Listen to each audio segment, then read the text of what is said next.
in a year so far that has had some pretty big games and pretty great games, what's left for 2017?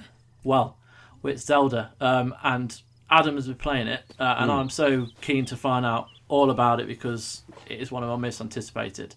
Where do you start with something like this, Adam? Well, I think I want to start by saying, if you're worried that you're going to have the game spoiled for you, we aren't going to do that.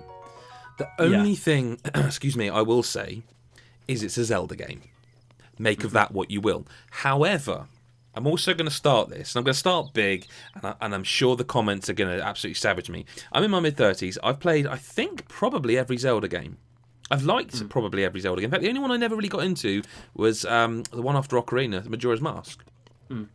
Generally speaking, I prefer the 2D Zeldas. I don't know why. I think it's because, again, I'm like yourself. I know you're a bit younger than me, but you're probably old enough to have played the NES Zeldas. Yeah. Oh, yeah, I love the NES Zelda. It's one of my first games I played. It's weird. It's weird to have grown up with them and be reviewing new Zelda on new Nintendo hardware. That it's kind of, I'm not going to lie, it's kind of a magical thing. But I think that transfers to everyone because I think it isn't a Mario game. It is a new Nintendo console launching with a new Zelda game. And I think that, I mean, this, you say most anticipated. Of how long? It's like the last 2 years, isn't it? This game was supposed to be out last year at one point.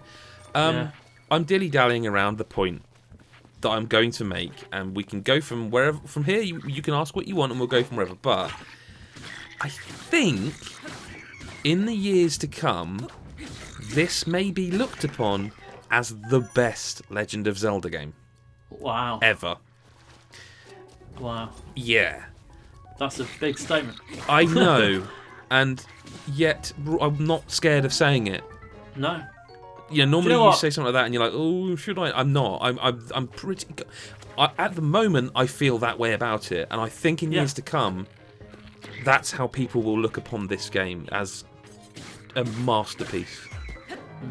Well, you mean, just from what I've seen and what I've played, the smallest amount, you could tell that it was... It still had that Zelda feel, but it was new. It was moving with the times, and it was, coming into its own on the next gen, on the new level. So basically, what's the main kind of differences in the kind of gameplay to the others? The kind of the main ones for the Switch, say. So it's modern. It's a game that's obviously out of Japan. It's a Zelda game, but it's incredibly modern feeling. I don't want to say it borrows from other games because I think it's an open world game.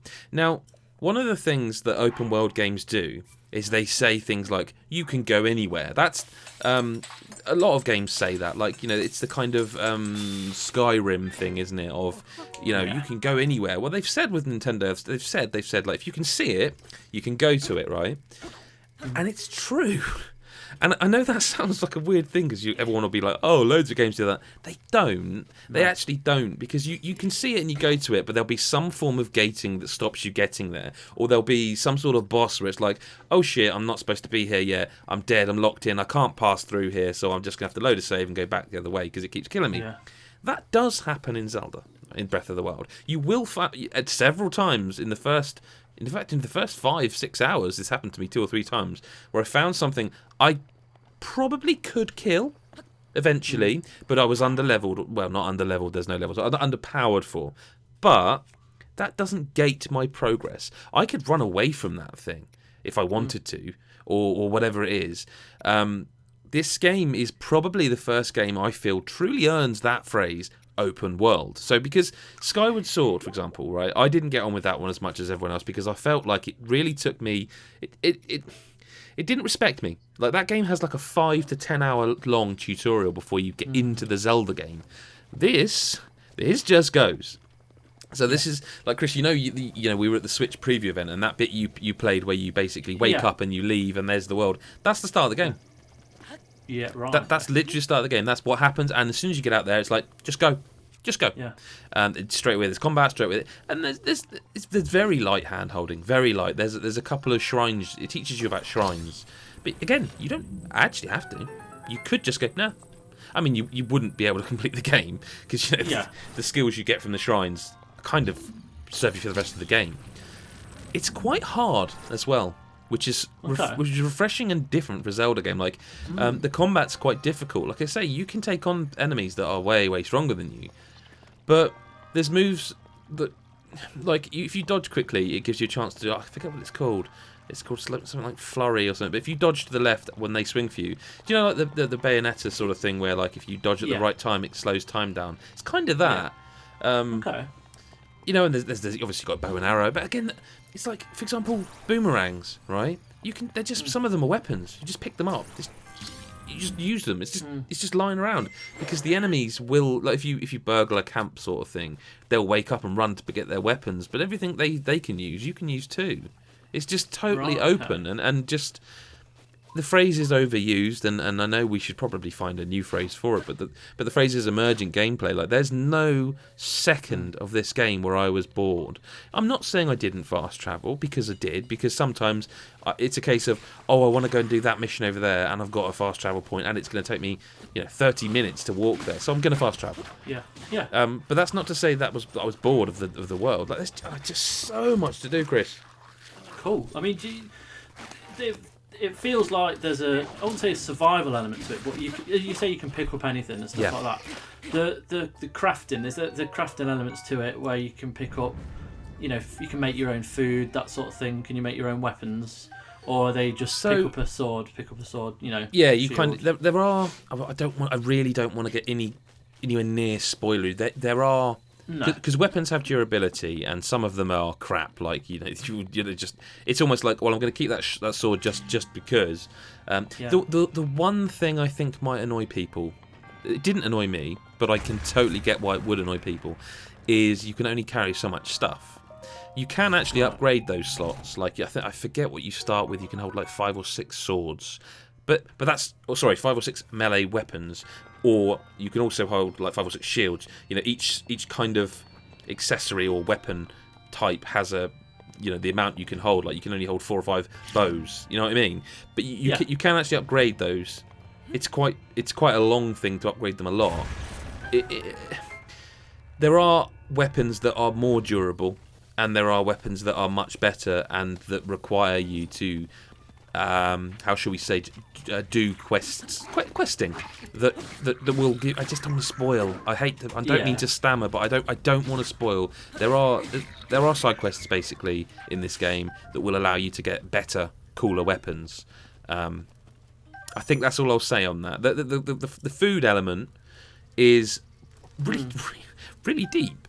Like, there's recipes, there's loads of recipes. Like, you can just grab apples off any tree you see, and you can just boil them, and they'll give you, like, if you boil 2 or 3 apples, you'll get 2 hearts back. But rather than like crafting or cooking food, you can also get. So when you kill an enemy, they'll drop like bits. Like they'll drop enemy bits, I guess, like bones or eyes or crafting materials, and you can combine them with insects like a cricket.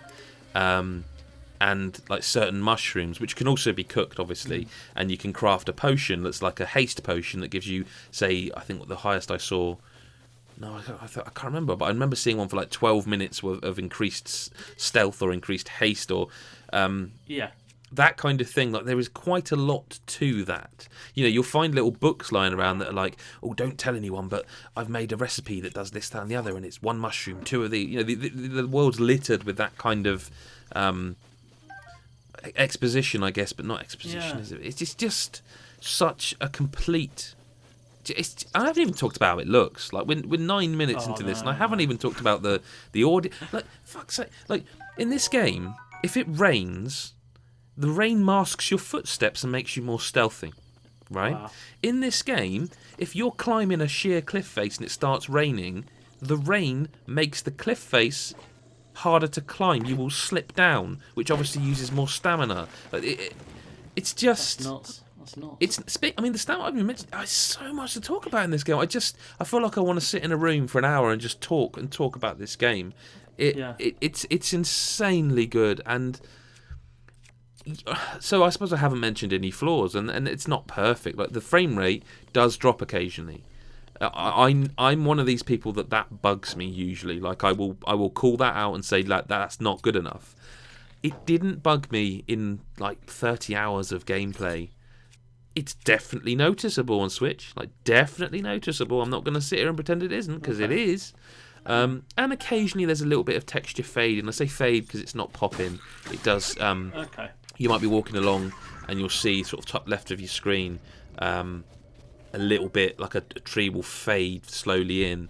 But to be honest with you, for the size of this, I should mention this, by the way, this map is enormous. Like, it's massive, you know. And there are towers. There's so much in here. Like, there are towers. You can climb towers to reveal the maps. The shrines are great fun because they're just like these mini dungeons that some are combat, some combat like tests. Some are just puzzles. Some of them are real head scratchers too. They really make you sit there and go, I know I can do this. I have this. This game made me get a pen and paper and draw diagrams. And Cool. do you know what? That reminded me of the original Zelda in a way. Like, there's two. It's not really a spoiler because unless you know what I'm talking about, you won't. But there's two shrines that are linked to one another. You get the collectible from each of them, so you know they are two separate things. But like, I had to draw a diagram so I could solve each of them, and I just think sometimes that's quite cool. It's not often. You know, you can tame horses and ride them. You can. Oh, Chris, man, so much. I didn't expect this game to be this good. I expected it to be good because Nintendo, generally speaking, don't make bad first-party games. But I didn't expect it to be this good. Like, I don't want to have people walking away going, oh my god, hype. I don't do this lightly. I don't say this lightly. It is a masterpiece. Like, I don't see another game coming close to this year. It's just captured me in a way I never imagined in a million years. You know? Well, I remember when as you say, we went to the Switch event, we played it, and we were chatting about it, and you were looking forward to it. Definitely. But it wasn't like, oh god, I can't wait to play this game. I can't wait. Yep. So it's clearly had a massive impact on you. I remember, in your review, you talk about being quite emotional to play it. Like, so that you can. I mean, you can tell just by looking at it. The visuals are phenomenal. They really are. The soundtrack is so rousing, the music I've heard. And well, I do want to just quickly mention the soundtrack, actually, because that's something that surprised me right away, because it's kind of, the game just goes. Yeah. There isn't a lot of music. Okay. It to start with, there's boss battles where the music's epic, as you'd expect, but generally speaking, just wandering around the world, it lets the world breathe, and I think it helps make it so believable and enticing, because you put headphones on in this game, this sings, the audio is insane. Like, you use the audio, there's, like we mentioned it ages ago in previews, like there's a hot and cold meter, you have to put clothes on to go somewhere, or you can use a potion, and there is also a sound meter that is stealth based, but the visuals, like, they it seems mad to say, because like people go, I know there will be people who go, oh, it's not even 1080p, it should be 4K, blah blah. I'll take an aesthetic over technicality. 100%. I really will. Ideally, I'd like both, but I never once stopped. I think I was 10 hours in when I first went back and had a look at my screenshots, right? I'd taken 61 screenshots. Fuck. And I had to delete some because I was like, this is pointless. I can't use all of these. Like, I tell you what, I will wrap this up, I'm sorry. Like I said, this game's so affected me. When you get your first lightning storm, tweet me and tell me what you thought, because I don't think I've seen a visual that incredible in a game for a long time. Like, the lightning is nuts. This game's incredible. Like I said in the review, and I'll say it again, easiest 10 out of 10 I've ever given. Usually when you give a big one like that, you sort of go, oh, am I sure? This is like, nah, it's 10 out of 10. All day long. No problems. I don't feel any ramifications. It's just like 10 out of 10. Easy. Wow. And that's all I can say. Well, it's not all I can say. I can say a lot more, but I'm going to stop. Yeah, I think we should end it there. What better kind of appreciation for a game? One of the best I've ever heard. So, yeah, go out and get it, guys. You can read Adam's full review on the site. And, yeah, wow. Thank you very much, Adam. Thank you. Yeah, thanks a lot. Bye-bye.